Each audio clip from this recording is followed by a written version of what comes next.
नमस्कार बच्चों। इसके पहले हमने पहला पाठ जिस देश में गंगा बहती है इसके बारे में हमने पढ़े और आज हम अपना दूसरा पाठ क्या है, गाने वाली चिड़िया, इसके बारे में जानेंगे। हमारा दूसरा पाठ क्या है, गाने वाली चिड़िया। यह भी एक कहानी पाठ है, ये होता मन की स्टोरी। कैसा पाठ है, कहानी पाठ है। गाने वाली चिड़िया, पाटలు పాడేటువంటి बर्ड, गाने वाली चिड़िया, सिंगिंग बर्ड, कहानी पाठ है। पहला चित्र देखिए, इस चित्र में क्या दिखाई दे रहा है, क्या क्या दिखाई दे रहा है। इस चित्र में एक किसान और दो बैल और खेत, पानी आदि दिखाई दे रहे हैं। चित्र में क्या क्या दिखाई दे रहे हैं, एक किसान, दो बैल, खेत माने फील्ड, खेत आदि दिखाई दे रहे हैं। वे क्या कर रहे हैं, इस चित्र में किसान क्या कर रहे हैं। चित्र में किसान खेत जोत रहे हैं। ఏం చేస్తున్నాడు ఆయన, కల్టివేట్ చేస్తున్నాడు, పొలాన్ని దున్నుతూ ఉన్నాడు ना, बैलों की सहायता से खेत जोत रहे हैं। రైతు ఆ ఎద్దుల సహాయంతో పొలాన్ని దున్నుతున్నాడు। నెక్స్ట్, इनकी मेहनत पर अपने विचार बताइए, వీరి యొక్క హార్డ్ వర్క్ మీద మీ అభిప్రాయం చెప్పండి। किसान हमारे अन्नदाता है, वे दिन रात मेहनत करके, 8th క్లాస్ లో నేర్చుకున్న రైతులు చాలా రాత్రి బవళ్ళు కష్టపడి పరిశ్రమ చేసి మన కోసం ఆహారాన్ని పండిస్తారు। 8th క్లాస్ లో ప్యారాగ్రామ్ లో వచ్చింది కదా। वे रात दिन मेहनत करके अपने लिए अन्न उगाते हैं, परिश्रम करके अपने लिए अन्न उगाते हैं। రాత్రి బవళ్ళు హార్డ్ వర్క్ చేసి మన కోసం ఆహారాన్ని పండిస్తారు। किसान हमारे देश के अन्नदाता है, हमारे लिए अन्नदाता है, वाరు మనకి అన్నదాతలు। किसान नहीं है तो हम भी नहीं है। फार्मर्स लेर అనుకోండి, మనం కూడా లేం కదా। మనకి हमारे लिए खाने के लिए कोई खाद्य पदार्थ नहीं मिलता, अन्न नहीं मिलता है। మనం తినడానికి ఎలాంటి ఖాద్య తిండి గింజలు కూడా మనకి లభించవు। రైతులే పండించకపోతే మనం ఏమైనా తింటామా। हम अपने धन को नहीं खा सकते हैं ना, మన దగ్గర ఉన్న డబ్బులు మనం తినగలమా। మనం తినాలంటే ఏం కావాలి, खाद्य पदार्थ, अन्न, धान आदि हमारे लिए उपयोग है। ये हमारे लिए कैसे आते हैं, किसान दिन रात मेहनत करके अपने लिए हमारे लिए अन्न उगाते हैं, धान उगाते हैं। इसलिए हमारे लिए किसान अन्नदाता है। ऐसे मेहनत करने वाले किसान के प्रति हम श्रद्धा और आदर दिखाना चाहिए। అలాంటి హార్డ్ వర్క్ చేసేటువంటి రైతుకి మనం గౌరవము, భక్తి అనేది మనం అతని పట్ల చూపించాలి। क्योंकि वे हमारे अन्नदाता है। అంతే కదా, రైతులే కాదు, కిసాన్ के साथ कौन है यहाँ, बैल, ఎద్దులు కూడా, ఆక్స్ కూడా ఉన్నాయి కదా, ఆక్సెస్ కూడా, సో ఆక్సిజన్ కూడా ఉన్నాయి కాబట్టి ఇవి కూడా రైతుల పశు, మనం किसान के साथ साथ अपने पशु पक्षियों के प्रति भी दया दिखाना चाहिए। हमें पशु पक्षियों के प्रति भी दया दिखाना चाहिए। पशु पक्षुల పట్ల కూడా దయని చూపించాలి। इस पाठ का उद्देश्य क्या है, समाज में किसान व मजदूरों का भी महत्वपूर्ण स्थान है। हमारे समाज में, सोसाइटी में, समाज का अर्थ क्या है, सोसाइटी। इस सोसाइटी में, इस हमारे समाज में किसान का अर्थ क्या है, फार्मर, कृषक। किसान का अर्थ फार्मर, రైతు, कृषक అంటాం, कृषक రైతు। किसान व मजदूर, मजदूर का अर्थ क्या है, लेबर, कूली। किसान व मजदूरों का भी महत्वपूर्ण स्थान है। రైతులకి మరియు ఆ కూలీ చేసేవారు కూలీలకి కూడా ఇంపార్టెంట్ ప్లేస్ ఉంది. ఈ హార్డ్ వర్క్ రైతులు కూలీలు లేకుండా రైతు ఒక్కడే ఏమైనా చేయగలరా? చేయలేం కదా. సో మన సమాజంలో రైతులకి ఏ మజ్దూర్ లేబర్స్ కి చాలా ప్రముఖమైన స్థానం ఉంది. వే హమారే జీవన కే ఆధారం హై, మనం జీవించడానికి వారే మనకి ఆధారం. వీళ్ళు లేకపోతే మనం తినడానికి తిండి గింజలు ఉండవు. సో మనం జీవితాన్ని గడపలేదు. इनके प्रति स्नेह, प्रेम, सहानुभूति आदि रखना और इनकी सहायता करना हमारा कर्तव्य है. हमारे जीवन के लिए आधार है किसान और मजदूर है. इसलिए इनके प्रति हम प्रेम, स्नेह, दया और सहानुभूति और सहायता करना चाहिए. వీరి పట్ల మనం ప్రేమ, దయ, సానుభూతి మొదలైనవి చూపించాలి. అదేవిధంగా ఈ రైతులకి కూలీలకి మనం హెల్ప్ చేయాలి. इसके साथ साथ पशु पक्षियों का संरक्षण करना भी हमारा कर्तव्य है. అంతేకాకుండా పశు పక్షుల్ని సంరక్షించడం కూడా మన యొక్క బాధ్యత. దీని గురించి తెలియజేయడానికి మనకి ఈ కథని ఒక ఈ స్టోరీ రూపంలో దీన్ని మనకి ఈ మోడల్ ని ఇచ్చారన్నమాట. गाने वाली चिड़िया, चिड़िया का अर्थ क्या है? बर्ड. गाने वाली चिड़िया, सिंगिंग बर्ड. अब देखिए पाठ. एक राजा था, वह बहुत ही सुंदर महल में रहता था. उसे अपने महल पर बहुत गर्व था. संसार के कोने कोने से यात्री महल देखने आते थे. यात्रियों ने अपना यात्रा वर्णन में महल की सुंदरता के बारे में कई बातें लिखी. उन्होंने एक गाने वाली चिड़िया के बारे में भी लिखा था. यह चिड़िया महल के पास वाले जंगल में रहती थी और बहुत मधुर स्वर में गाती थी. एक राजा था. Once upon there was one king. ఒక రోజు ఒక రాజు ఉండేవాడు. ఒక రాజు ఉండేవాడు. वह बहुत ही सुंदर महल में रहता था. महल, महल का अर्थ क्या है? पैलेस. महल का अर्थ क्या है? पैलेस, भवंती. वह कहाँ रहता था? बहुत ही सुंदर महल में रहता. सुंदर, ब्यूटीफुल, एक्सलेंट, ब्यूटीफुल पैलेस లో है ना निवसिస్తూ ఉండేవాడు. उसे अपने महल पर बहुत गर्व था. गर्व, गर्व का अर्थ क्या है? प्राउड, घमंड. उस राजा को अपने महल पर बहुत गर्व था क्योंकि वह महल बहुत सुंदर था. इसलिए राजा को अपने महल पर बहुत गर्व था. एक राजा था, वह सुंदर महल में रहता था. इसलिए उसको अपने महल पर बहुत गर्व था. संसार के कोने कोने से यात्री महल देखने आते थे. संसार, संसार का अर्थ क्या है? जग, दुनिया, वर्ल्ड. संसार के कोने कोने से, कोना, कोना का अर्थ क्या है? कॉर्नर. संसार के कोने कोने से, इस दुनिया के हर एक कोने से यात्री, यात्री का अर्थ क्या है? टूरिस्ट, ट्रैवलर, यात्रा करने वाला, टूरिस्ट. टूरिस्ट यहाँ आते थे. इस महल को देखने के लिए आते थे. ప్రపంచంలో ఉన్నటువంటి మూల మూలల నుండి కూడా యాత్రికులు దీన్ని చూడడానికి వస్తూ ఉండే. क्योंकि वह बहुत सुंदर महल था. इसलिए इसे देखने के लिए संसार के हर एक कोने से यात्री आते थे. यात्रियों ने अपने यात्रा वर्णन में महल की सुंदरता के बारे में कई बातें लिखी. इन टूरिस्ट वाले यात्रा वर्णन में యాత్రా వర్ణన గురించి యాత్రా వర్ణన రాసేటప్పుడు అలా యాత్రా వర్ణనలో महल की सुंदरता के बारे में कई बातें लिखी. ప్యాలెస్ యొక్క బ్యూటీనెస్ గురించి, అందాన్ని గురించి, సౌందర్యాన్ని గురించి అనేక విషయాలు రాశారు. ఇక్కడ చూడమ్మా, సుందరత. सुंदरता, इसमें प्रत्यय क्या है? ता. सुंदर विशेषण शब्द, ब्यूटी.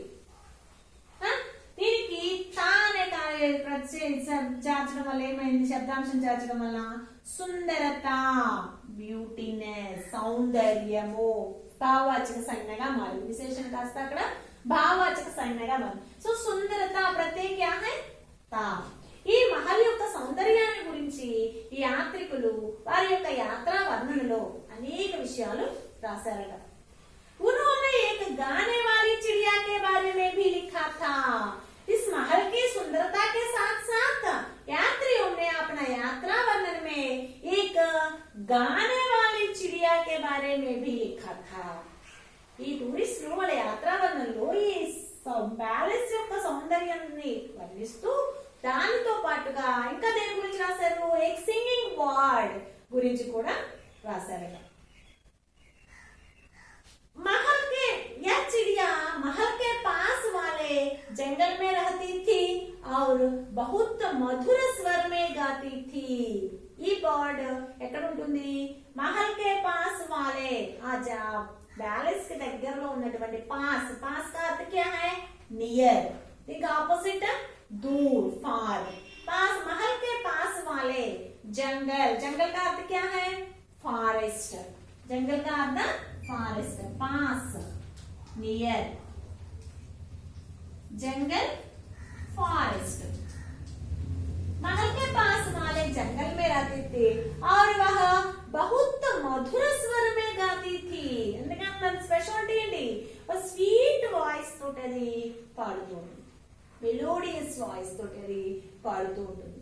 సో యాత్రికులు తమ యాత్రా వర్ణనలో రాజుగారి యొక్క సుందరమైనటువంటి అందమైన మహల్ ని వర్ణిస్తూ దానితో పాటుగా ఒక పాటలు పాడేటువంటి పక్షిని కూడా వర్ణించారు. అది ఎలా ఉంటుంది అంటే చాలా మహల్ కి దగ్గరలో ఉన్నటువంటి అడవిలో ఉంటుంది, చాలా స్వీట్ వాయిస్ తోటి మధురమైన స్వరంతో అది పాటలు పాడుతూ ఉంటుంది. చూస్తామా, एक राजा था वह कहाँ रहता था, एक सुंदर महल में, बहुत ही सुंदर महल में रहता था. उसका महल बहुत सुंदर है इसलिए राजा को अपने महल पर बहुत गर्व था. उस महल को देखने के लिए संसार के कोने कोने से यात्री वहां आते थे. यात्रियां अपने यात्रा वर्णन में उस महल की सुंदरता के बारे में कई बातें लिखी. उसके साथ साथ महल की सुंदरता के वर्णन के साथ साथ वे एक गाने वाली चिड़िया के बारे में भी अपने यात्रा वर्णन में लिखा. वह चिड़िया महल के पास वाले जंगल में रहता था और वह बहुत मधुर स्वर में गाता था. ओके, नेक्स्ट, राजा ने इस चिड़िया को कभी नहीं देखा था. यात्रियों द्वारा लिखे गए यात्रा वर्णन पढ़ने से राजा को चिड़िया के बारे में पता चला. राजा ने उस चिड़िया को देखना चाहा, इसीलिए अपने सेवकों को बुलाकर कहा, तुम लोगों ने कभी मुझे गाने वाली चिड़िया के विषय में नहीं बताया. जाओ जंगल से उस चिड़िया को पकड़ लाओ, मैं उसका गाना सुनना चाहता हूँ. राजा ने इस चिड़िया को कभी नहीं देखा था. इसके पहले राजा इस चिड़िया को नहीं देखा, उसके बारे में भी उनको नहीं जानता, वे नहीं जानता था. రాజుగారు ఇంతకు ముందు ఈ బర్డ్ ఎప్పుడు చూడలే, దాని గురించి కూడా అతనికి తెలియదు. जब यात्रियों द्वारा लिखे गए यात्रा वर्णन पढ़ने से उनको चिड़िया के बारे में मालूम हुआ. ఎప్పుడైతే ఆ యాత్రికులు రాసినటువంటి ఆ యాత్రా వర్ణన బుక్ చదివినప్పుడు ఆయనకి వాళ్ళు రాశారు కదా, మహల్ యొక్క సౌందర్యంతో పాటు उसके साथ साथ एक गाने वाली चिड़िया के बारे में भी अपने यात्रा वर्णन में लिखा. जब राजा उनके यात्रा वर्णन पढ़ने से तब उनको गाने वाली चिड़िया के बारे में मालूम हुआ. ఎప్పుడైతే ఆ యాత్రా వర్ణన బుక్ చదివాడో అప్పుడు రాజుగారికి కూడా ఆ పాటలు పాడేటువంటి పక్షి గురించి తెలిసింది. क्या है, कहाँ है वो पक्षी, वो चिड़िया कहाँ है, अपने महल के पास वाले जंगल में ही रहते हैं, लेकिन उनके बारे में राजा को वो मालूम नहीं है. जब यात्रियों द्वारा लिखे गए यात्रा वर्णन पढ़ने से उनको उस चिड़िया के बारे में मालूम हुआ. అప్పుడే తనకి భవంతికి దగ్గరలో ఉన్నటువంటి అడవిలోనే ఉంటుంది, కానీ రాజుగారికి దాని విషయం ఏమీ తెలియదు. ఎప్పుడైతే యాత్రికులు రాసిన యాత్రా వర్ణన చదివాడో అప్పుడే అతనికి ఆ మహల్, ఆ పక్షి యొక్క చిడియా గురించి తెలిసింది. రాజా నే ఉస్ చిడియా కో దేఖనా చాహా. వెంటనే రాజుగారు ఆ बर्ड ని చూడాలి అని కోరుకున్నాడు. इसीलिए अपने सेवकों को बुलाकर कहा. సో వెంటనే సేవక్, సేవక్ का अर्थ क्या है? सर्वेंट. తన సర్వెంట్స్ ని పిలిచి, సేవకుల్ని పిలిచి అన్నాడు. సేవక్ పుంలింగ శబ్దమా,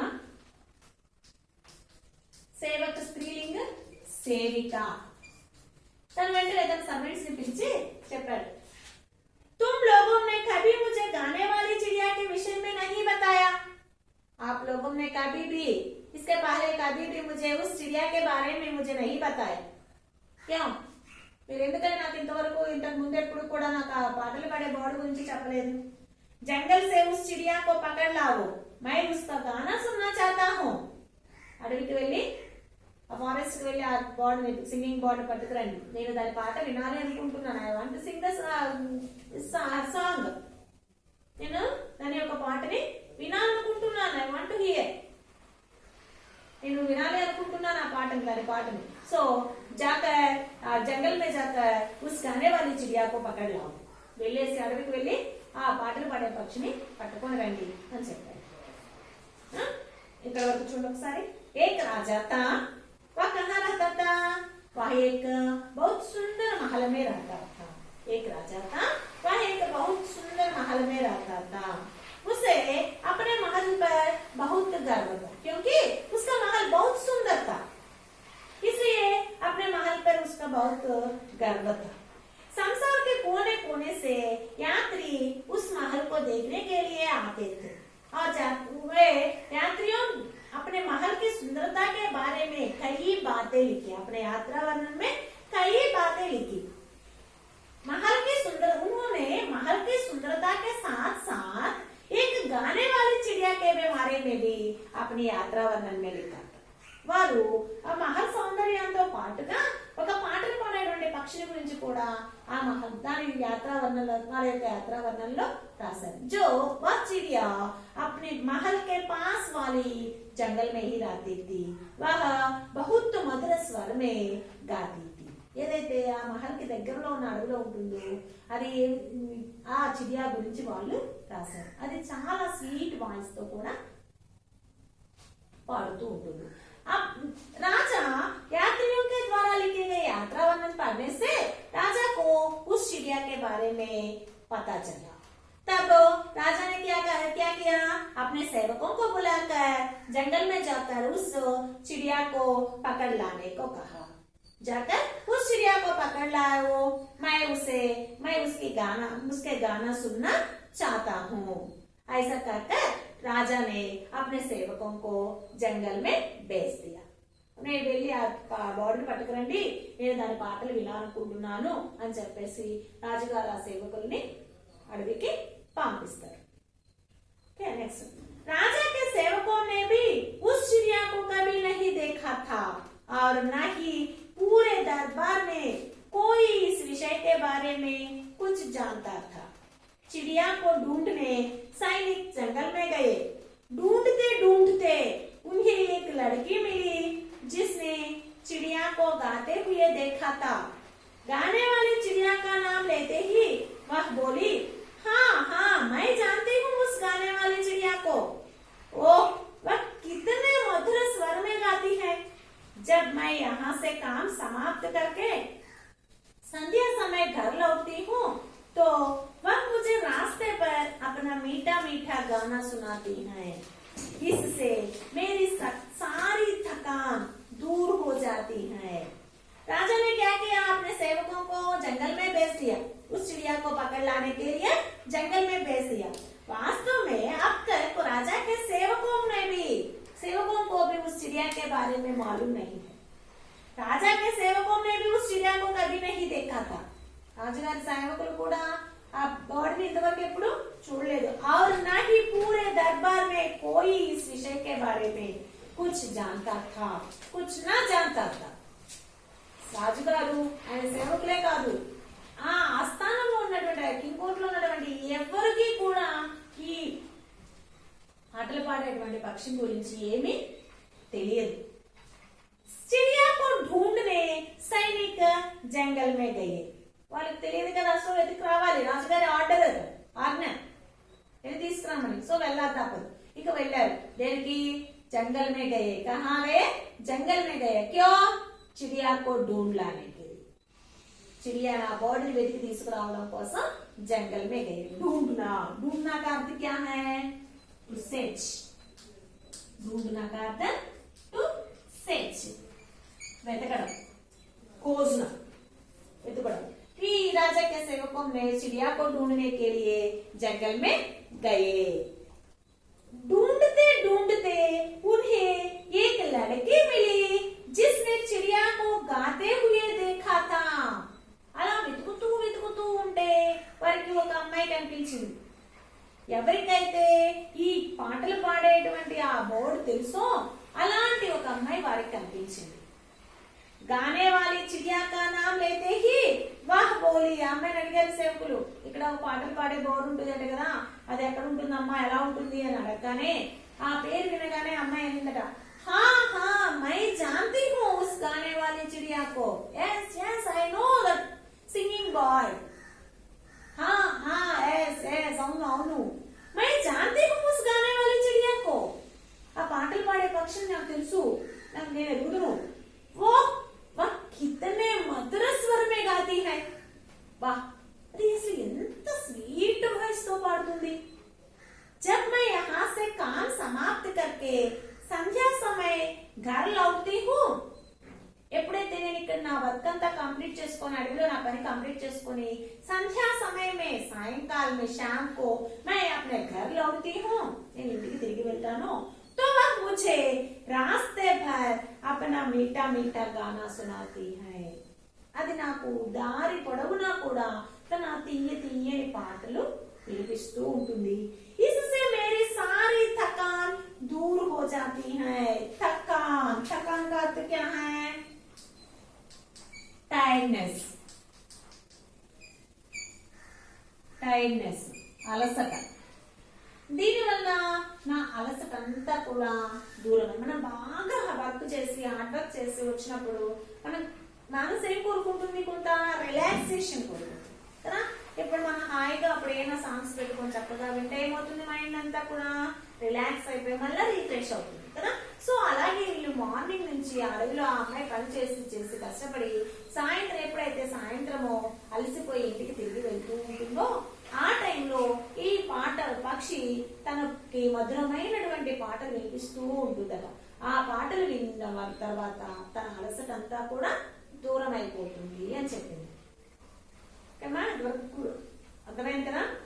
ఒకసారి చూడండి, ఇందులో మనం దీని ముందు వీడియోలో ఒకసారి సర్వనామాలకి కారక చిహ్నాలు చేరితే వాటి రూపం ఎలా మారుతుంది తెలుసుకున్నాం। అలాంటివి ఇక్కడ చాలా ఇచ్చారు చూడండి। ఫస్ట్ లైన్ లో ఉసే ఉంది, उसे, वह प्लस को, उसको లేదా उसे, उसको లేదా उसेగా మారుతుంది। वह प्लस को। అలాగే ఇంకా ఇక్కడ मैं तुझे, तू प्लस को, तुझको లేదా तुझे, मुझे, मैं प्लस को, मुझे, ఇలా కొన్ని ఉన్నాయమ్మా। ఇంతవరకు సారి మీరు ఈ లెసన్ ఇంతవరకు కంప్లీట్ గా చదివి వాటిల్లో ఉన్నటువంటివి అవి సర్వనామాలు ఏవైతే ఉన్నాయో అవి నోట్ చేసుకోండి। అలాగే కారక చిన్న చిన్న విశేషణ శబ్ద, సంజ్ఞా శబ్ద అవి కూడా సైడ్ ఒక హెడ్డింగ్ పెట్టేసుకొని వాటిని చక్కగా నోట్ చేసుకుంటే మీకు ఈజీగా ఉంటుంది। ఓకే, నెక్స్ట్ క్లాస్ లో మనం రిమైనింగ్ లెసన్ చెప్పుకుందాం। ఓకే, ధన్యవాదాలు।